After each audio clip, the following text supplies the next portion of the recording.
Hello again, everyone. Welcome inside the state capitol for another episode of Outside the Echo Chamber. I'm your host, Rick Lord, and today, as we approach 2 weeks into the 2025 legislative session, we're going to be talking about some bills that are already working their way through both chambers and others that have already died unceremonious deaths.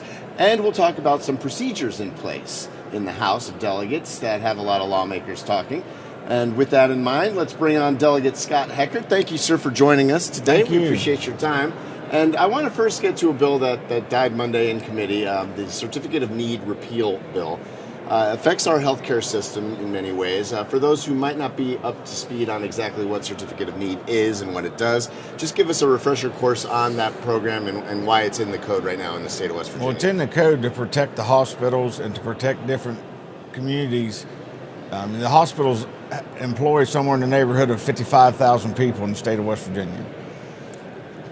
I do think that the certificate of need needs to be worked on, the process, the procedure, and the cost, but to repeal anything all at once is bad for the state. So just go through the process of what certificate of need, specifically for someone that might not understand, okay, what is it, an actual certificate? I mean, what is it? Well, the health authority is over it. So you have to apply for, if you want to start another hospital in Charleston, you have to apply for it. And then there's a paperwork that goes out, and the people that's on the board decide whether or not there's a need for another hospital. Now, the doctors have the right to go set up shop and do whatever they want to in the state of West Virginia, but they're not doing what they say. If we repeal certificate of need cold turkey, that all of a sudden all these procedural places will come in and start doing it.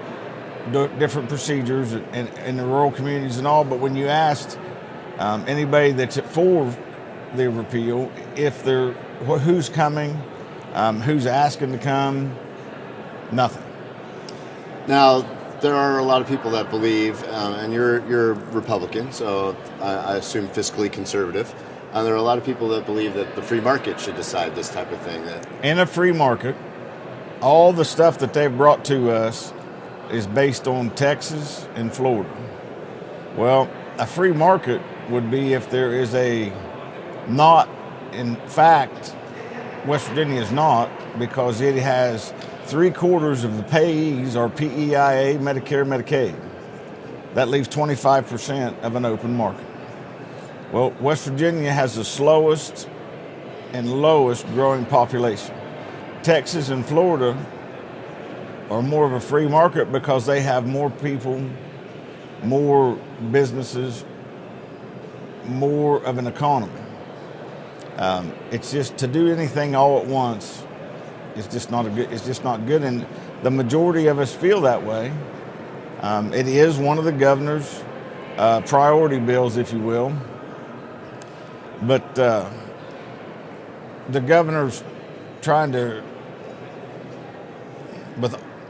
for lack of better words, force people to vote his way just because it's his way, and sending people around, pulling people out of committees to talk to them, to try to get them to switch their vote. It's just, we've got off to a bad start. Now, hopefully, we've learned from this lesson.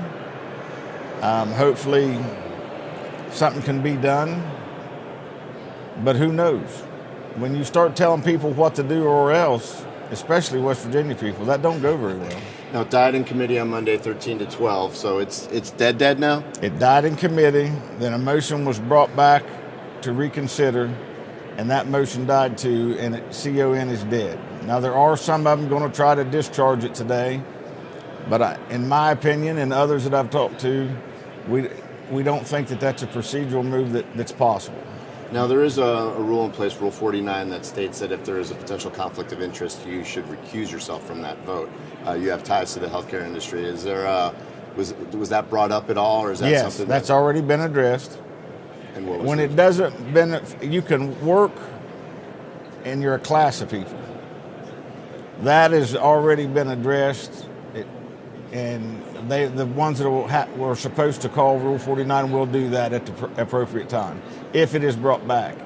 Do you think there's any kind of compromise here, or is it one way or the other? Is it either full repeal or nothing, or is there a way maybe to tweak the system as it exists? Well, right now? Americans for Prosperity told all of us and so did some of the governor's people. They wanted it all or nothing. Now, it just is what it is. Sending out people to tell people what to do. We were elected here by the people from our communities. They are the ones that can either send us back or put us on the bench. By the way, I'm glad you brought up AFP, Americans for Prosperity, because we did have Jason Huffman scheduled to join us on the show today, but he had a last-minute conflict. He couldn't make it. So I know that the governor's office and Americans for Prosperity work pretty closely together, so they usually mirror a lot of the bills that the governor wants passed.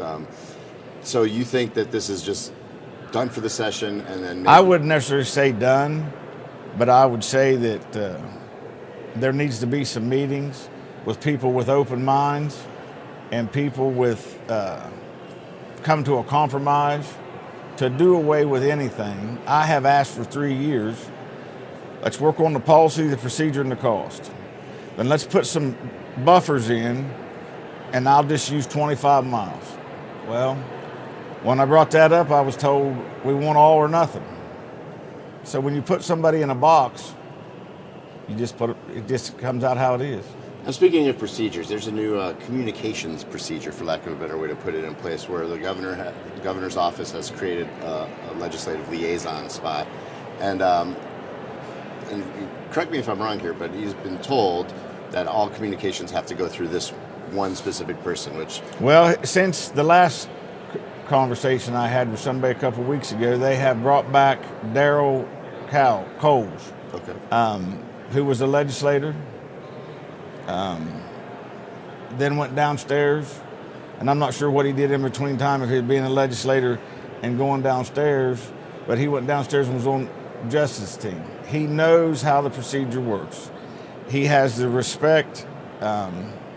He can talk to any of us. We may not always agree, but he has been through the process, and he has the respect. Bringing people in that's not from here, or people in and they just tell you, you're going through me or you don't get a meeting, that don't work. But so that's all been cleared up. I know that I wouldn't say cleared up, but it's getting better. Okay, there was some tense moments, I believe, on the floor with a lot of lawmakers debating. What are we doing here?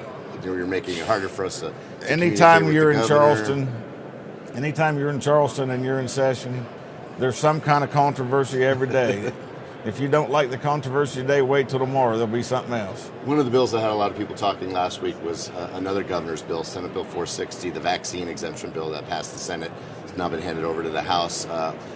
Where do you think that bill's going, and where do you stand on that issue? Well, we went through the hearing process, presentation process yesterday. I think it comes back up on Thursday. I have some reservations still. I'm not a hard yes or a hard no. Right now I'm still looking at things how they are and still funneling emails and phone calls. We'll know more by Thursday. Do you believe that it opens it up for maybe loopholes to be exploited when you put things in bills that allow people to just on their word say, I'm not going to abide by this law because of X? And I'm not trying to single out religion here at all, trust me. But whenever there are exemptions, can that be something that could cause some issues? Well, if this bill would pass as it is now, the Catholic school will have to go against what they believe. Other religions will have to go or agree to do. I think this bill's got some work to be done. Coming up in the next segment, we're going to be talking to Delegate Evan Worrell, who is one of the people who spearheaded another procedural change in the way that you guys go through bills and the process. Now that basically each bill is going to take at least 2 days, maybe even 3 days, with the way that they've compartmentalized it. Mm-hmm. How's that procedure been going? Are you pleased with the changes, or do you think that maybe that? To be honest with you, I like them. I think with anything new comes pain. Uncertainty, but I think once we get through this first year, next year it'll be a whole lot smoother. So 2 weeks in, still a lot of session to go, and you guys already have a lot of bills that have already been brought up and introduced. What are you looking forward to over the next 50 days to getting done, and what are you trying trying to accomplish things that's better for all of West Virginia, not a certain. Can you give me a specific example? Well, I think I've looked at over 300 and some bills. There's a lot. There is a lot. One of my bills that I want to get passed is, it has to do with people that lose their children to CPS, and they get unlimited amount of, let's try again, they call them improvement periods. No. Well, for God to give them a baby in the first place, they're fortunate. Some people can't have kids and really want them. But 5, 6, 8, 10 times an improvement period, and the same thing keeps repeating itself. How long are we going to be playing Russian roulette with kids? Now, last year's session, it seemed like foster care and child care were at the forefront. It was one of the key hot topics. This year so far, it seems like it's kind of flying under the radar a little bit. Do you think those topics will It's coming. Okay.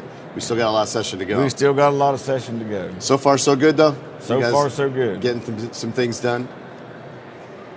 It appears that way. We hope to get more done, but every day is an adventure down here. And every session is unique, in this one especially with the new administration. Right. What changes have you seen so far with the Morrisey administration? What have you liked? What have you not maybe liked so much? There's 3 branches of government. There's the Senate, legislative, and downstairs. For one thing about it, he's here every day. Or that's what almost everyone has echoed, that he's present. He's present. There's a difference in. I never had a problem getting to meet with Justice or talk to him. But it's a different approach. If Patrick's not in the hallways walking around, the First Lady is. Denise. Yes, I couldn't remember her name, but yes. So, in terms of what maybe you think could be tweaked a little bit, or maybe streamlined, or maybe are there any processes that you'd like to see happen that could maybe make it work better? I mean, I know you learn more as you go. Not everything is always peaches and ice cream. So, well, there's a lot to be said for that. Different administrations have different plans, different ideas. Different companies have different ways of doing things. I think if we can get through this first year, I think everybody will have a different approach and a different outlook on it. All right. Well, we still got some time to go. We'll check back with you maybe closer to crossover day, see how everyone's anxiety is working at that point. Sounds good. Delegate Scot Heckert, thank you for joining us. Thank sir. you. And we'll be right back after this to talk to Delegate Evan Worrell about a lot of issues that are still percolating under the Gold Dome as inside the Capitol, outside the Echo Chamber continues right after this. Are you ready to unlock a future filled with remarkable pay, unbeatable benefits, and unparalleled satisfaction? Imagine embarking on a journey that offers you a college-level education without the weight of debt, all while earning a steady income. Look no further than the West Virginia Building and Construction Trades Apprenticeship Programs. Join us, and together, let's build a future that's brighter and stronger. Go to actwv.org to apply today. The West Virginia Building and Construction Trades, where the future is forged. Welcome back inside the state capitol and outside the Echo Chamber. Joining me now is Delegate Evan Worrell to talk about a lot of the same issues that we were talking about with Delegate Heckert. And the reason I wanted to speak to you is because I know there were some contentious moments in committee with the CON bill, the Certificate of Need bill. Yeah. I know Delegate Heckert voted against it and it got shot down 13 to 12. I know that you were for that bill. Yeah. Just talk a little bit about your stance and why you believe that it would have helped West Virginia. Yeah, no, that's great. And so I've studied this certificate need process for 7 years and, really come away with a lot of data-driven points that show that we would have increased access to care, better quality, lower costs. That's what the realm seems to be, in other states that have repealed CON. So, we're not doing great in health outcomes in West Virginia, that's to be honest. And so I think that it's important to try to change the status quo up a little bit. And I wouldn't say that repealing CON fixes all of our problems. I think it's just one tool, one thing we need to do as a state to kind of make us more competitive and bring other people that may be interested in coming in and offering services at a lower price. So that's just my vote. But once again, I am one, as we saw last night, and Delegate Heckert was another one. And ultimately, our committee decided not to go forward with it. Now, I know the stance of a lot of fiscal Republicans is that let the free market decide, competition. But are there not cases where there does need to be some sort of government intervention to make sure that things are being done for the sake of the people in the right kind of way? I mean, it's almost like there's always nuance to every issue. Yeah, and to just say free market for everything, could you not run into some problems? Oh, of course. And this is not a simple piece of legislation. I want to be very honest about that. It's very personal to a lot of people, and it's not just cut and dry. So, but one of the things I talked about is Memorial Health is a health system in Ohio. They did buy Sistersville Hospital, very rural area, 1,000 people. They bought it, but they also had a $500 million plan to build in Wood County. Actually, the Delegate Heckert's county, they $500 million, but were denied because W Health had bought Cannon Clark. So they're now spending that same amount of money across the river. They're investing hundreds of millions of dollars in Ohio, where Delegate Heckert actually takes his grandchildren. He doesn't go to Cannon Clark, he takes them across the river to that health system. And I just feel like that should be done in West Virginia. We'd love to see that, that investment in West Virginia, and also provide another opportunity for even the workers to have another system they could go work at if they wanted to. Once again, it doesn't fix everything, but I want to be honest that it's not a free market when everybody takes government payers too. So it's very nuanced, and it's not just very simple.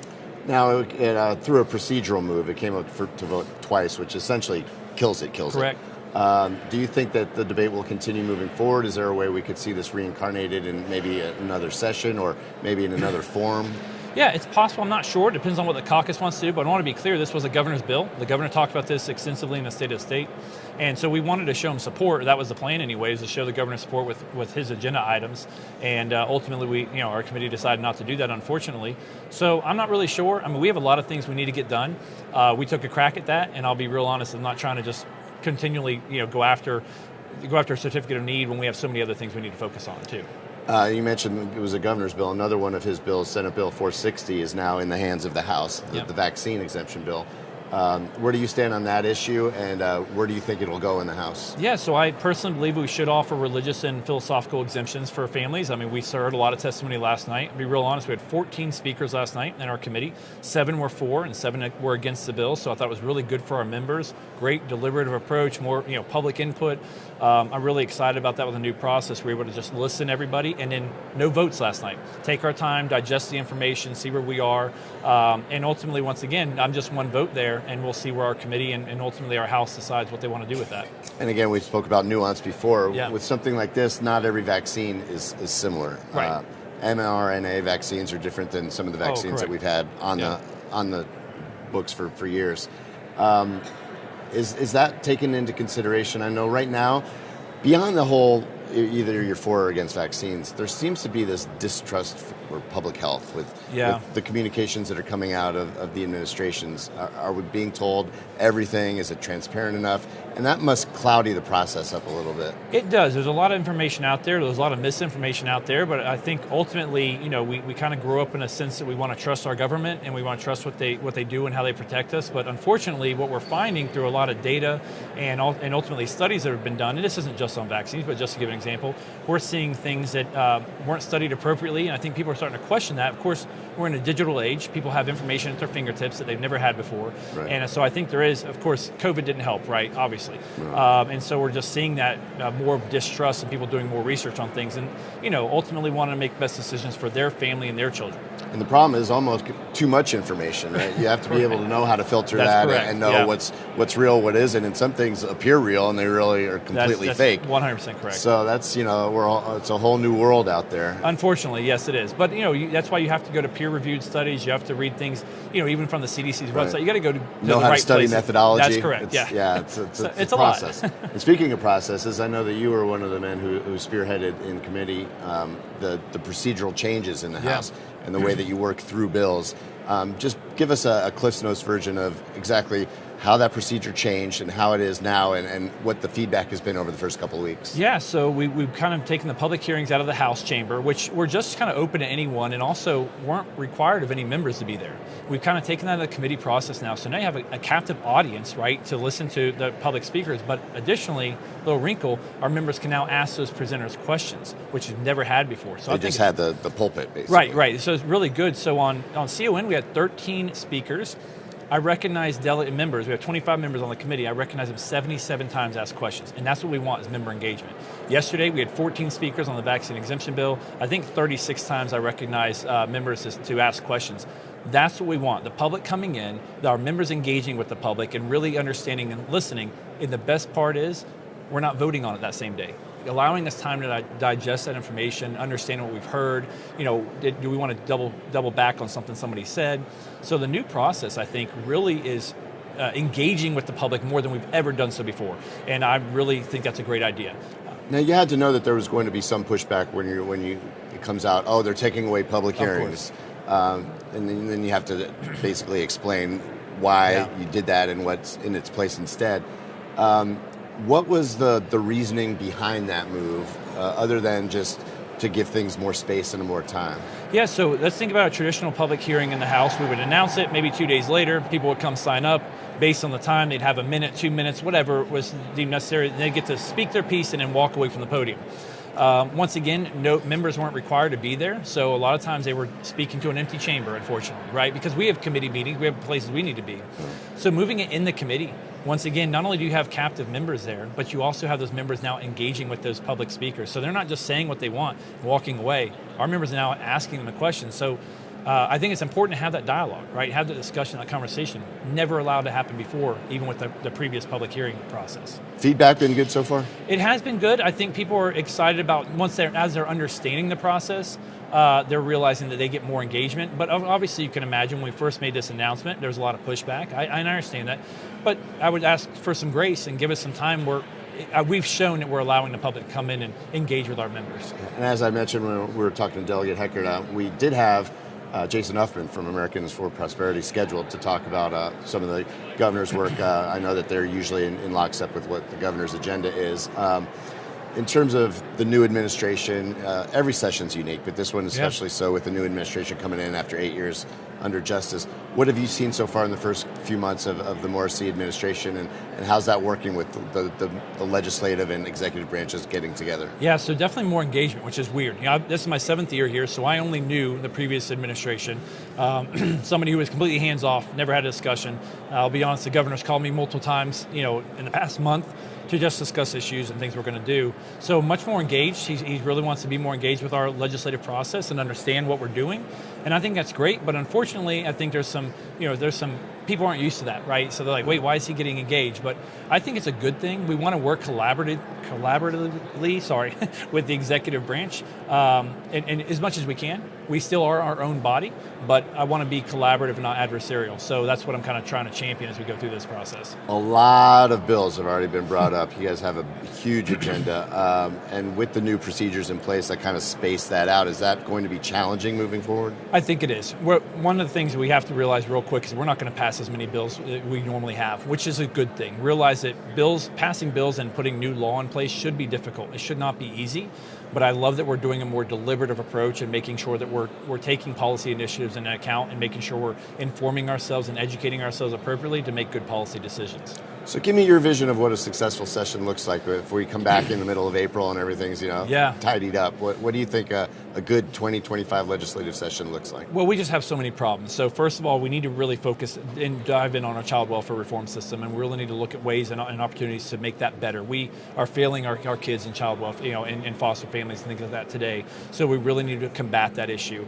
We also need to go after healthcare costs and prescription drug prices. We know it's really bad, and there are avenues for us to do so, bringing in the right stakeholders. So ultimately, a successful session would not be one that passes 300 bills like we have done in the past. It would be, have we solved problems? Did we identify problems in session, and can we say we solved them? Which, by the way, might not take legislation. It might bring stakeholders to the table and making good policy decisions, right? So I think successfully we'll just say that we solved problems. We didn't just pass bills. Fair to say quality over quantity maybe 100%. In 2025? Yeah, great, Rick. Yeah, 100%. All right, well, we'll check back in as we get closer to crossover today. We'll see how close we've come to hitting that target. Agreed. Yeah. All right, Delegate Evan Worrell, thank you for joining us today. Thank you, Rick. Appreciate it. We'll be right back with more Outside the Echo Chamber from inside the state capitol right after this. CJU is a great company to work for. We've been around for 78 years. We are an underground utility construction company all across the East Coast. We are rapidly growing, and we're seeing a huge growth in this market, a huge need for employees. We are always looking for those that are experienced, those that are trying to get their foot in the door. We have positions for everybody. We offer competitive pay. We offer competitive benefits. We take pride in having a family atmosphere at CJU's, and it's truly just a family company.